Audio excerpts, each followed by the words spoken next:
얼마 전에 제 모교인 이 총신대학교에 가서 학교 채플에 설교를 하게 되었습니다. 이 채플, 이 예배는 일주일에 4번씩 이렇게 있고 학생들은 의무적으로 참석을 해야 되는 그런 어떤 예배 모임입니다. 상당히 많은 학생들이 참여를 이제 하고 있고요. 그 예배 특별함이 있습니다. 왜냐하면 그 예배를 갈망하고자 하는 그 어떤 청년들의 이 마음이 특별하기 때문에 그렇다는 것이죠. 이제 제가 설교하기 위해서 이렇게 이제 자리에 앉아 있는데 이렇게 눈물이 글썽글썽 눈물이 나는 거예요. 그 눈물이 나는 이유가 무엇이냐면 제가 93년도에 1학년 입학을 했었고 그 다음에 98년도에 4학년 마지막 체플을 들었습니다. 그리고 나서 25년 만에 그 자리에 지금 다시 앉아 있는 것이죠.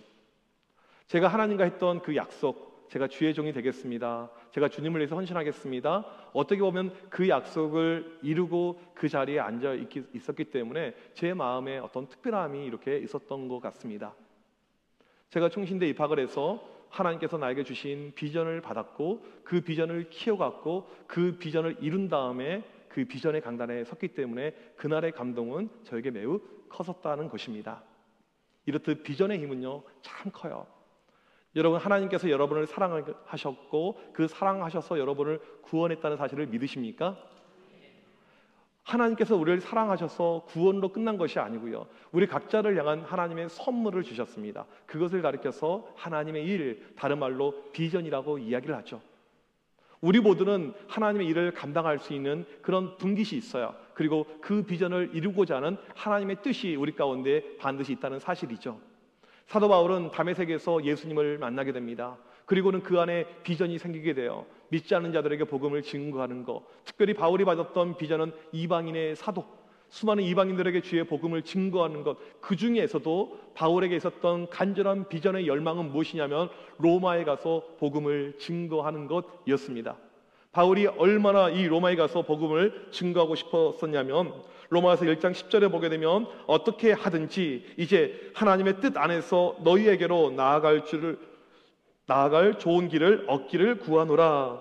로마에 있는 성도들을 만나길 원했습니다. 간절히 원했어요. 그리고 로마에 가서 복음을 증거하길 원했던 것이 바울의 마음이었고 바울의 비전이었습니다. 그런데 이 길이 막힙니다. 나는 가고 싶은데 계속 막혀요. 그런데 바울은 포기하지 않았습니다. 이걸로 그냥 끝났다고 생각하지 않았어요. 흔들리지 않았습니다. 바울의 간절한 소망과 비전은 영원히 계속해서 바로 이 로마였습니다. 로마서 1장 15절 말씀 같이 한번 읽어보도록 하겠습니다. 시작. 그러므로 나는 할 수 있는 대로 로마에 있는 너희에게도 복음 전하기를 원하노라. 그리고 그가 그토록 원했던 이 로마에 대한 비전이 이루어지게 된 것입니다. 얼마나 감격스러웠을까요? 내가 그토록 사모했던, 그토록 원했던 로마에 가서 이제 복음을 증거하는 것입니다. 오늘 말씀은 바울이 드디어 로마에 가서 복음을 증거하고 사역을 하고 있는 그 장면입니다. 바울의 그 궁극적인 비전이 이루어지는데 성경에서는요 매우 짧아요. 오늘 우리가 읽은 이 본문이 그냥 전부라고 보시면 되겠습니다. 하지만 이 비전은요 내용은 짧지만 너무나도 멋지고 훌륭하게 이루어진 것을 우리가 알 수가 있습니다. 지금 이 바울이 죄수의 신분으로 로마에 오게 되었습니다. 그런데 바울을 호송하는 이 율리오라는 백부장이 참 사람이 나이스한 사람이었어요. 그래서 바울을 보니까 어떤 사회적인 무리를 일으킬 만한 중한 범죄자도 아니고 그럼 현재 미결수의 어떤 상황이기 때문에 이 바울에게 좀 자유를 부여하게 됩니다. 특별히 지난 4개월 동안 바울과 함께하면서 이 바울의 정직함, 바울의 신실함, 또 바울 가운데 역사하셨던 하나님의 놀라운 일하심을 보면서 이 바울을 신뢰한 거예요. 그래서 바울에게 아직 정식 재판으로 결과가 나오기 전까지 그 기간에 자택에서 이렇게 있으면서 이 가택연금의 이 상황으로 바울을 구금을 하게 됩니다. 그래서 바울이 월세로 집을 하나 구하게 되었고 로마 군인 한 명과 함께 2년간 그곳에서 머물게 됩니다. 이 당시 법은 누군가가 구금이 되게 되면 2인 1조로 감시해야만 했지만 바울이 도망칠 위험이 전혀 없었기 때문에 한 명만 이렇게 4시간 간격으로 교대하면서 바울을 감시하게 했습니다. 그렇다면 지금 바울이 가택연금 상태로 머물렀던 이 동네가 어디였을까요? 이 당시 세계의 가장 큰 도시였던 이 로마의 인구 어림잡아 100만 명을 이야기합니다. 유대인들이 상당히 많이 살고 있어요. 최소 2만 명에서 5만 명의 유대인들이 살고 있었는데 이 바울은 유대인들 집단 거주 지역에 살고 있었던 걸로 학자들이 이야기합니다. 로마에 있었던 유대인들의 집단 거주지가 트란스티베림인데 이 지역은 매우 혼잡하고 상인들도 많이 있고 여러 가지 노점이 많은 그런 동네였습니다. 동네 수준은 매우 떨어지지만 로마의 집값이 상당히 비쌌기 때문에 이 동네도 비싼 동네였습니다. 바울이 2년간 월세로 이곳에서 생활하는데 바울에게 돈이 어디 있습니까? 교인들의 헌금으로 그곳에서 생활을 하고 있습니다. 그러니까 집을 잡아도 아주 좋지 않은 그런 집에서 생활을 하였을 것입니다. 어떤 학자들은 바울이 헛간에 머물렀을 거라고 이야기를 하기도 합니다. 이 허름한 집 새방살이 2년 하는 가운데 바울은 이곳에서 하나님께서 자기에게 주신 로마의 비전을 이루어가게 됩니다. 2년 동안 로마의 비전을 이루어가고 있는데 그 비전의 힘이 얼마나 큰지, 얼마나 놀라운지 오늘 본문을 통해서 우리는 보게 될 것입니다. 첫 번째 우리가 알 수 있는 비전의 힘은 무엇입니까? 나에게 고통을 준 사람들에게 먼저 찾아가서 전도하는 모습을 우리가 알 수가 있습니다. 17절 말씀 다 같이 읽어보도록 하겠습니다. 시작. 사울의 바울이 유대인 중 높은 사람들을 청하여 그들이 모인 후에 이르되 여러분 형제들아 내가 이스라엘 백성이나 우리 조상의 관습을 배척한 일이 없는데 예루살렘에서 로마인의 손에 죄수로 내준 바 되었으니 바울이 로마에 가서 이제 가택연금 상태에 있는데 그러고 3일이 지났습니다. 3일이 지난 다음에 사람들을 초청하는데 가장 먼저 초청하는 사람들이 나와요. 바로 유대인 중 높은 사람들이라고 이야기를 하고 있습니다. 이건 상당히 의외이죠. 제가 지금 사택에 살고 있는데 전세로 2년 단위로 계속 이사를 다니고 있습니다. 물론 그렇게 저는 불편하진 않아요. 제 아내는 힘들지는 모르겠지만 괜찮습니다. 이사를 하게 되면 제가 하는 것 중에 하나가 사람들을 초대하는 거예요.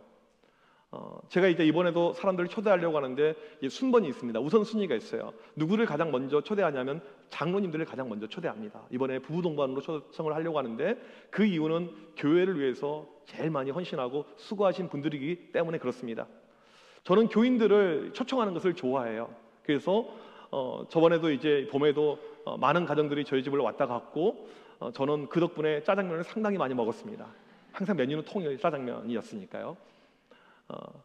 주일날 저녁이면 좀 피곤하고 힘들 수는 있는데 그것보다 더 중요한 것은 이 시간에 교인들을 만나는 거, 교인들과 식사하고 교제하는 거. 그러니까 제 소원은 교인들을 다 한 번씩은 초청하는 거예요. 여러분 초청해서 빠지지 않으려면요 반드시 목장 모임을 하셔야 돼요. 목장으로 이렇게 초청을 하니까 이렇게 초청할 때 순서가 있습니다. 순번이 있어요. 바울에게도 지금 자기 집을 오픈해서 사람들을 초청하는데 순번이 이렇게 있는 것입니다. 비록 자기 집이 허름한 집이지만 사람들을 초청할 때 누구를 먼저 초청했을까? 이런 우리에게 궁금증이 들죠. 로마에는 예수 믿는 성도들이 많이 있었습니다. 지난주 설교를 보게 되면 바울이 배에서 내려서 로마까지 200km를 걸어서 오게 되는데 바울을 기다리고 있었던 성도들이 있어요. 얼마나 간절히 기다렸냐면 3일 동안 이틀 동안 그들이 걸어와서 중간에서 바울을 영접할 정도로 간절히 기다렸습니다.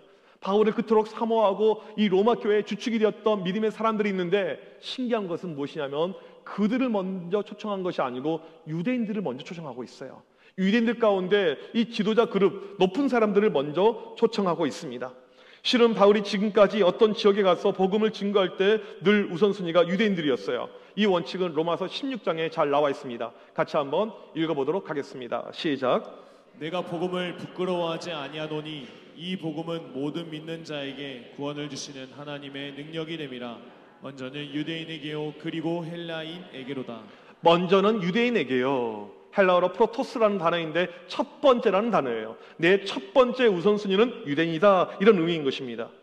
우리가 여기서 한 가지 생각해 봐야 될 필요가 있습니다. 바울의 신분이 지금 로마인이면서 유대인이니까 내가 유대인 팔이 안으로 굽는다고 먼저 초청한 이유도 있어요. 그러면 유대인들과 바울의 관계가 어떤 관계일까요? 친한 관계였을까요? 전혀 그러지 않았습니다. 바울을 괴롭히고 힘들게 했던 사람들이 유대인이죠.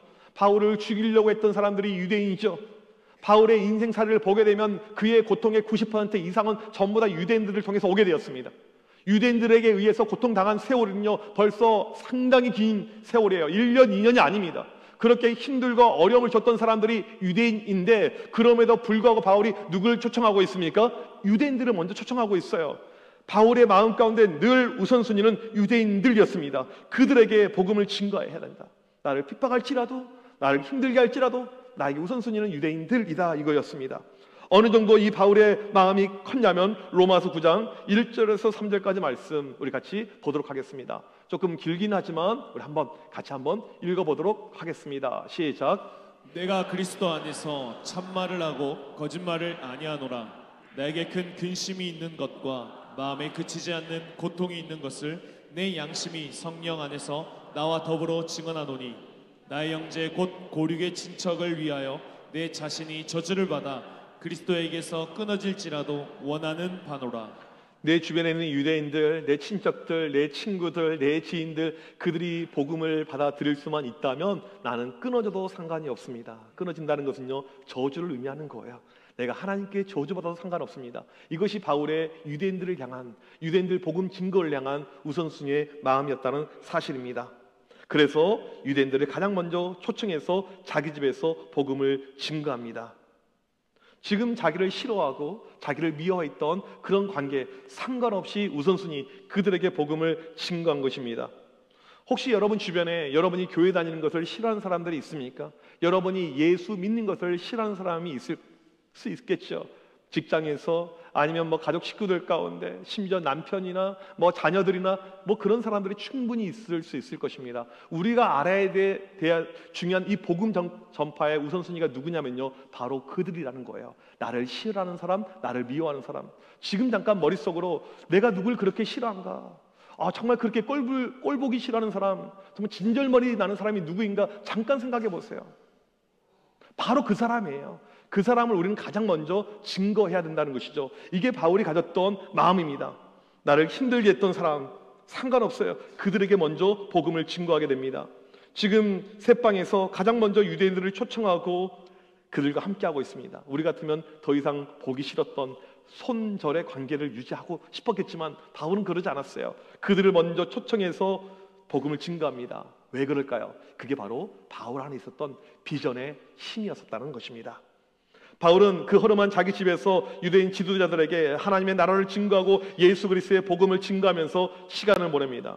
동시에 자신의 억울함도 토로해요. 내가 예루살렘에 가서 이 사람들에게 복음을 증거하려고 하는데 유대인들이 나를 핍박했습니다. 아무런 잘못 없이 나를 감옥으로 넣습니다. 로마 총독이 무혐의를 이야기했음에도 불구하고 이 사람들은 끊임없이 나를 핍박하고 나를 고소해서 내가 이 자리까지 왔습니다. 로마 시민권자로서 로마 황제에게 내가 재판을 받기 위해서 여기까지 와 있습니다. 자기 억울함을 이야기하니까 유대인들이 들으면서 그래요, 당신 이야기를 들어보니까 맞는 것 같습니다. 당신이 나쁘다는 것 우리는 들어본 적이 없습니다. 그런데 당신이 증가하는 그 어떤 메시지에 대해서 반대하는 세력은 우리가 들어보았습니다. 이렇게 유대 지도자들과의 미팅이 끝나게 됩니다. 그 이후에 어떠한 일이 발생하냐면 23절 말씀 같이 한번 읽어보도록 하겠습니다. 시작. 그들이 날짜를 정하고 그가 유숙하는 집에 많이 오니 바울이 아침부터 저녁까지 강론하여 하나님의 나라를 증언하고 모세의 율법과 선지자의 말을 가지고 예수에 대하여 권하더라. 아마도 바울의 집을 방문하려고 했던 사람들이 많이 있었던 것 같습니다. 그래서 예약해서 날짜를 정하고 사람들을 받은 걸로 보여집니다.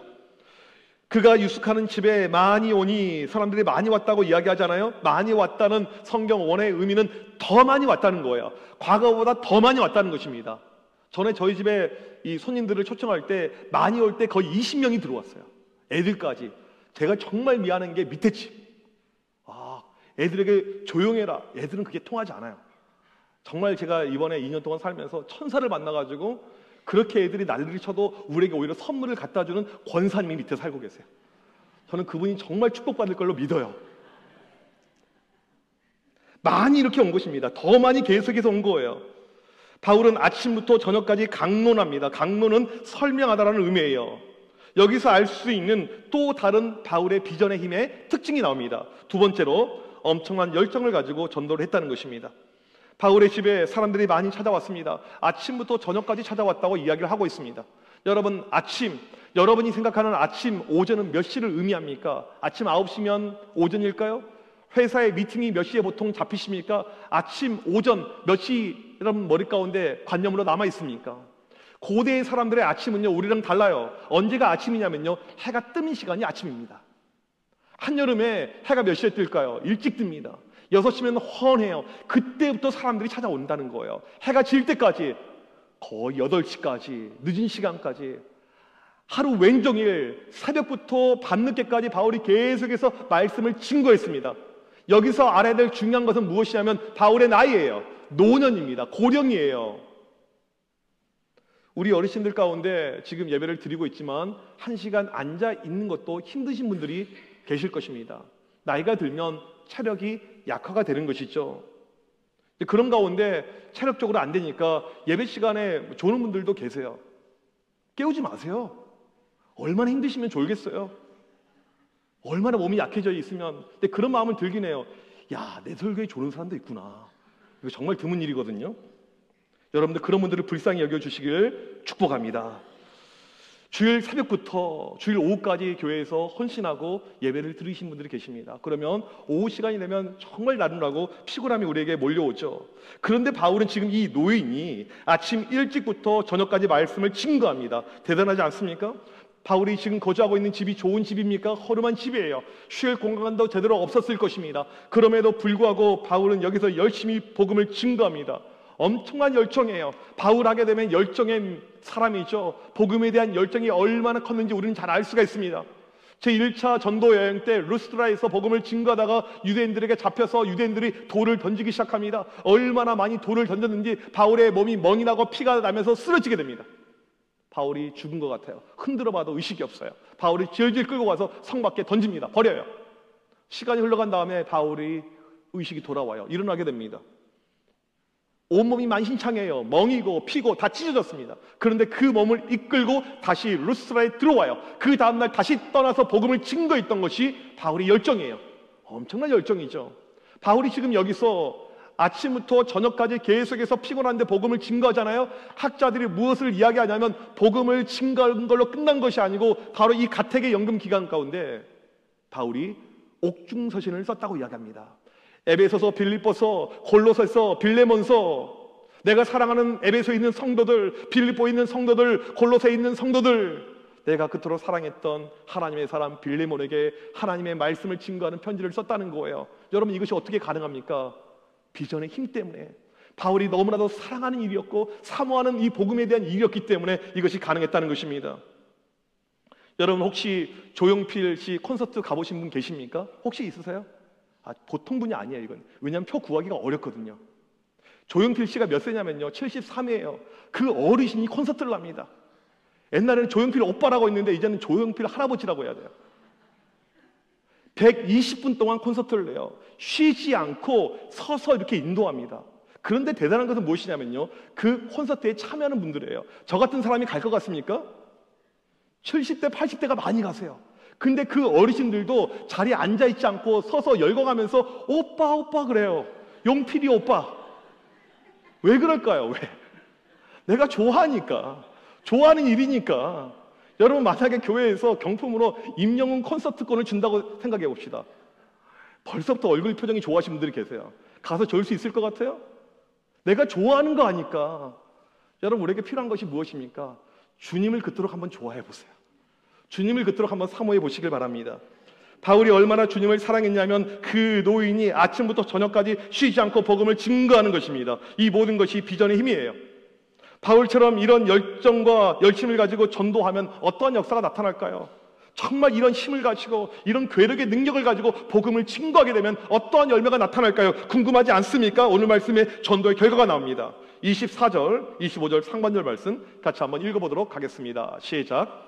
그 말을 믿는 사람도 있고 믿지 아니하는 사람도 있어 서로 맞지 아니하여. 그 말을 믿는 사람도 있고 믿지 않느냐는 사람도 있다고 이렇게 이야기를 하고 있습니다. 여기서 알 수 있는 세 번째는 결과에 상관없이 열심히 전도했다는 것입니다.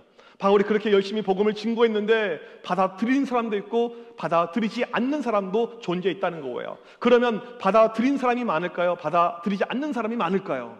받아들이지 않는 사람들이 훨씬 더 많았어요.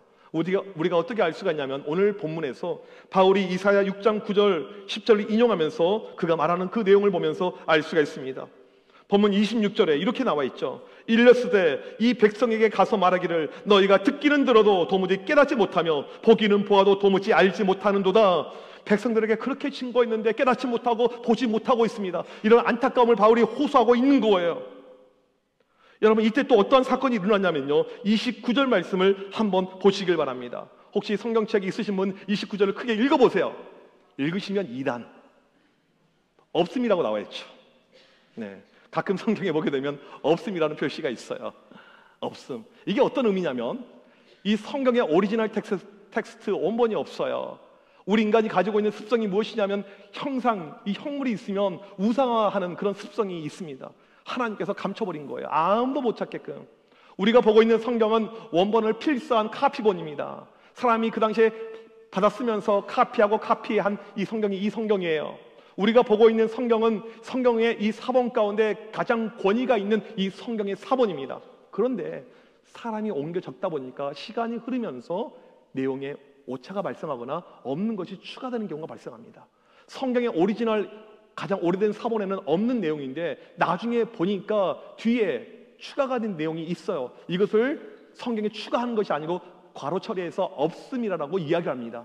보니까 우리가 그래도 신뢰할 수가 있는데 뭐라고 있냐면 각주가 있는 성경을 보세요. 각주 3번에 이렇게 나와 있습니다. 29절의 내용이요. 그가 이 말을 마칠 때 유대인들이 서로 큰 쟁론을 하며 물러가더라.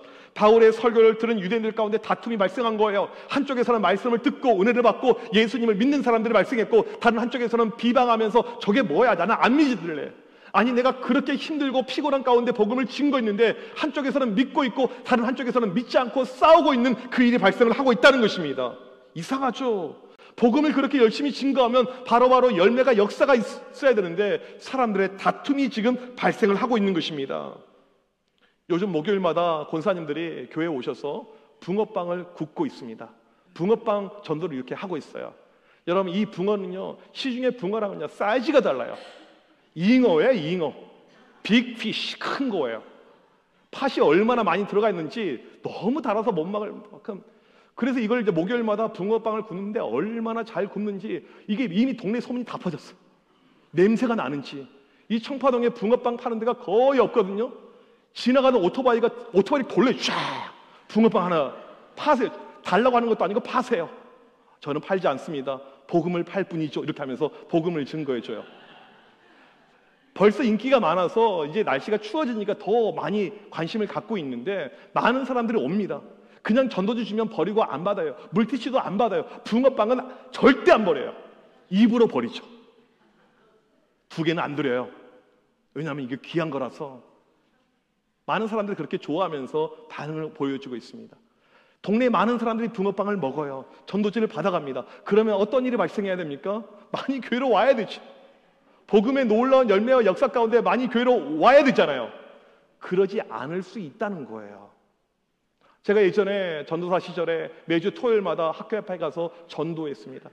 장안동의 전동중학교라는 학교에서 토요일 날 비가 오나 눈이 오나 홀로 계속해서 전도했어요. 1년 동안 계속해서 전도한 열매가 무엇인지 아십니까? 빵명이라고 말씀드렸잖아요, 전에요. 아무도 오지 않았어요. 여러분, 이러한 모습을 보게 되면 우리 가운데 어떤 마음이 듭니까? 아, 전도는 할 필요가 없구나. 전도는 아무나 하는 것이 아니구나. 이런 마음이 들 것입니다. 우리가 알아야 될 것은 바울과 같은 위대한 사도가 복음을 증거해도 반대하는 사람들, 듣지 않는 사람들이 그렇게 많이 있었다는 사실입니다. 그럼에도 바울은 낙심하지 않았어요. 사람들이 반대하고 핍박하고 끝까지 저항했을지라도 바울은 결코 낙심하지 않았습니다. 그 이유가 고린도전서 3장 6절 7절에 나와 있습니다. 같이 한번 읽도록 하겠습니다. 시작. 나는 심었고 아볼로는 물을 주었으되 오직 하나님께서 자라나게 하셨나니 그런즉 심는 이나 물 주는 이는 아무것도 아니로되 오직 자라게 하시는 이는 하나님뿐이니라. 바울이 깨달은 것은 무엇이냐면 나는 심었고 보니까 심는 사람이 있고요, 물을 주는 사람이 있고요, 자라게 하고 열매를 맺는 사람들이 따로 있는 거예요. 나는 죽도록 심었는데 왜 열매가 없을까요? 이것이 아니고 그 사람의 역할은 심는 거예요. 그 자체로도 충분하다는 것이죠. 시골 오지에서 평생 복음을 증거하는 목사님들이 계십니다. 또 섬에 가서 복음을 증거하는 목사님들이 계세요. 평생을 그 섬에서 거기 계신 분들에게 복음을 증거했는데 열매가 별로 없는 경우가 있어요. 1명, 2명 그렇게 예수를 믿어요. 여러분, 그러면 그 목사님들의 사역은 실패한 사역일까요? 결코 그러지 않습니다. 우리가 착각해서는 안 될 것은 무엇이냐면요, 지상의 큰 교회는 성공한 교회고 지상의 작은 개척교회는 실패한 교회고 결코 그러지 않아요. 뿌리는 사람이 있어요. 평생을 뿌리기만 하다가 가는 분들이 계십니다. 열매를 맺는 사람이 또 있습니다. 바울이 깨달은 것이 무엇입니까? 뿌리면 된다. 내 사명은, 내 사역은 뿌리는 걸로 족하다. 열매는 하나님이 거두신다. 이것이 바울이 깨닫는 비전이었다는 것입니다. 바울은 이 비전을 깨닫는 가운데 핍박이 오고 반대가 와도 끄떡이 없었습니다. 그러했기 때문에 이 바울이 로마에서 복음을 증거하면서 그의 마무리, 오늘 본문 이 사도행전 28장 31절에 바울의 마지막 그 모습이 등장하는데 어떠한 모습인지 우리에게 말해주고 있습니다. 같이 한번 31절 말씀 읽어보도록 하겠습니다. 시작. 하나님의 나라를 전파하며 주 예수 그리스도에 관한 모든 것을 담대하게 거침없이 가르치더라. 사도행전의 마지막이 이렇게 끝나고 있습니다. 사람들이 듣건 안 듣건, 반대하건 받아들이건 상관없이 어떻게 해요? 담대하게 거침없이 끝까지 복음을 증거한 것이 사도 바울의 모습이었다는 사실입니다. 사도행전 1장 8절에 보게 되면 오직 성령이 너희에게 임하시면 너희가 권능을 받고 예루살렘과 온 유대와 사마리아 땅끝까지 이르러 내 증인이 되리라 하시니라. 사도 바울이 이 말씀을 받아들이고 내 사명은 증거하는 것, 전파하는 것, 뿌리는 것. 이 사람들이 어떻게 반응하든지 상관없이 나는 이걸로 족합니다.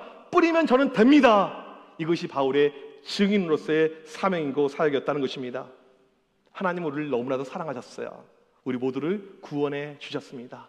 그리고 우리에게 비전을 주셨어요. 그 비전이 무엇입니까? 복음을 증거하는 것, 복음을 알리는 것, 뿌리는 것이죠. 오늘 우리가 해야 될 사명은요, 사도 바울처럼 뿌리는 일, 그 일을 감당할 때 하나님의 놀라운 은혜가 임하는 것입니다. 여러분 모두 이 사명에, 이 비전에 동참하여서 사도 바울과 같이 복음으로 나가고 복음을 뿌리는 우리 모두가 되시길 주님의 이름으로 간절히 축복합니다. 우리 시간 자리에서 일어나셔서 함께 이 찬양하기를 원합니다. 주님께서 우리에게 주신 이 복음에 대한 사명, 이 복음에 대한 비전은 주님 다시 오실 때까지 우리가 해야 될, 가야 될 그 길이죠.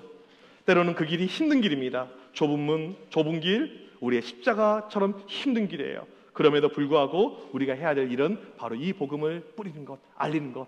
우리 시간 같이 이 찬양 드리도록 하겠습니다.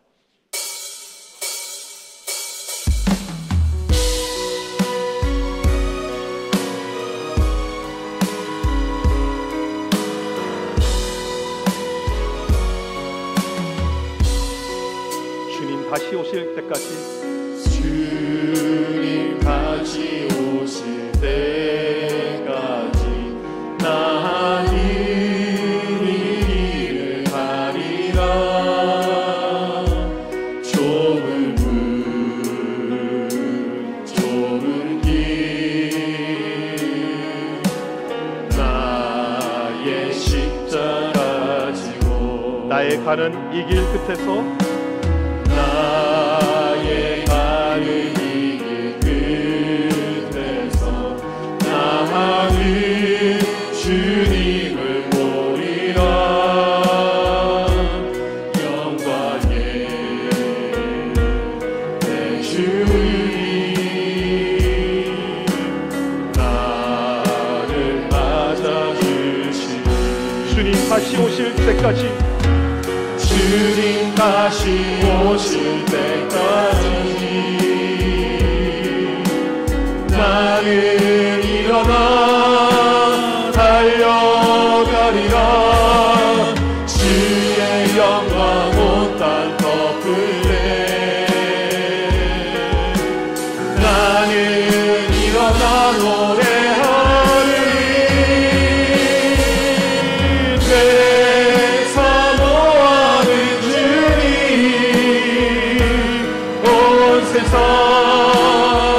그 주시여 내 사모하는 주님 영광의 왕이시라.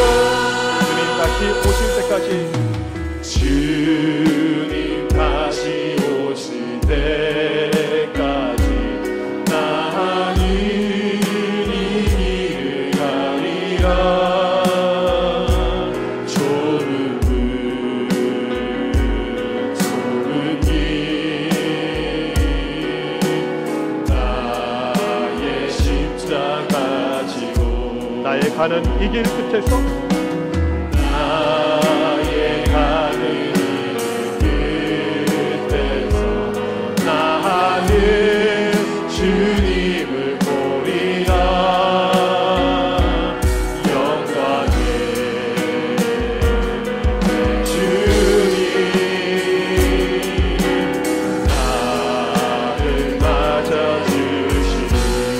다시 오실 때까지, 주님 다시 오실 때까지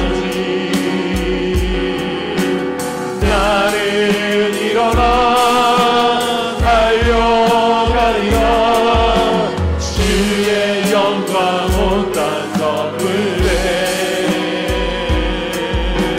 나는 일어나 노래하리. 내 사모하는 주님 온 세상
시간 합심하여 기도할 때 하나님께서 우리를 사랑하시고 구원하시고 우리에게 비전을 주셨습니다. 어떠한 비전입니까? 믿지 않는 자들에게 하나님을 알리는 것, 예수 그리스도를 증거하는 것. 하나님 이 시간 나도 사도 바울처럼 이 비전, 이 사명 감당케 하여 주시옵소서. 내 주변에 믿지 않는 자들에게 바울처럼 담대하게 거침없이 복음 증거하게 하여 주시옵소서. 복음을 뿌리는 사역 감당하는 내가 될 수 있도록 주여 도와주시옵소서. 우리 시간 주여 부르시고 간절히 기도합니다. 주여! 하나님 아버지, 이 시간 간절히 기도합니다. 우리를 사랑하시고 우리를 구원하여 주시며 우리에게 하나님 놀라운 사명 비전을 허락하심을 감사합니다. 믿지 않는 자들, 주님 알지 못한 자들, 그들에게 복음을 증거하는 것, 하나님의 놀라운 역사, 하나님 아버지 오늘 또 그 사명을 감당하는 주의 모든 백성들 되게 하여 주시옵소서. 하나님 알지 못하는 그 수많은 영혼들, 천하보다 귀한 영혼들인데 오늘 또 우리에게 주신 이 사명을 감당하며 달려나가게 하여 주시옵소서. 내 사모하는 주님을 알게 하여 주시옵소서. 담대하게 거침없이 주의 복음을 증거하게 하여 주시옵소서. 하나님 아버지 오늘 우리에게 주신 이 사명을 증거하며 전달하며 달려갈 수 있는 주의 모든 백성들 되게 하여 주시옵소서. 하나님의 놀라운 복음의 역사가 복음의 일하시는 가운데 나타나게 하여 주시옵소서. 복음을 뿌리는 일, 복음을 증거하는 일, 이 사명을 감당케 하여 주시옵소서. 하나님 앞에서 헌신하고 달려나갈 수 있는 주의 모든 백성들 되게 하여 주시옵소서. 하나님을 사용하여 주시옵소서. 이 복음에서 헌신하게 하여 주시옵소서. 주여 이 시간 간절히 기도할 때 복음으로 살게 하여 주시고 복음의 놀라신 역사가 나타나게 하여 주시고 복음의 놀라운 권능이 나타나게 하여 주시고 복음으로 나에게 하나 살아가는 복음의 놀라운 역사가 나타나는 주의 백성들 되게 하여 간절히 기도할 때 바울처럼 증거하게 하여 뿌리게 하여 담대하게 거침없이 달려가는 그 마음이 우리 가운데 나타나게 하여 주시옵소서. 주님을 알리는 데 앞에서 주의 모든 백성들이 주님을 증거하는 데 앞에서 모두 다 깰 수 있도록 인도하여 주옵소서. 주의 시간 간절히 주의 이 사명을 간절하고 오늘 복음으로 살게 하여 주옵소서. 우리에게 가장 중요한 것이 무엇입니까? 예수 그리스도의 복음밖에 없는 복음을 가지고 주의 함께하여 주옵소서. 이 복음의 사명을 감당할 수 있는 주의 모든 것을 내가 이 시간 기능을 통해서 하나님의 일하시고 역사하시는 우리 가운데 넘치러 주시고 하나님을 사용하여 주시고 우리를 통해서 역사하여 주시옵소서. 말씀하여 주시옵소서. 하나님 우리 안에 사도 바울과 같은 비전을 허락하여 주시옵소서.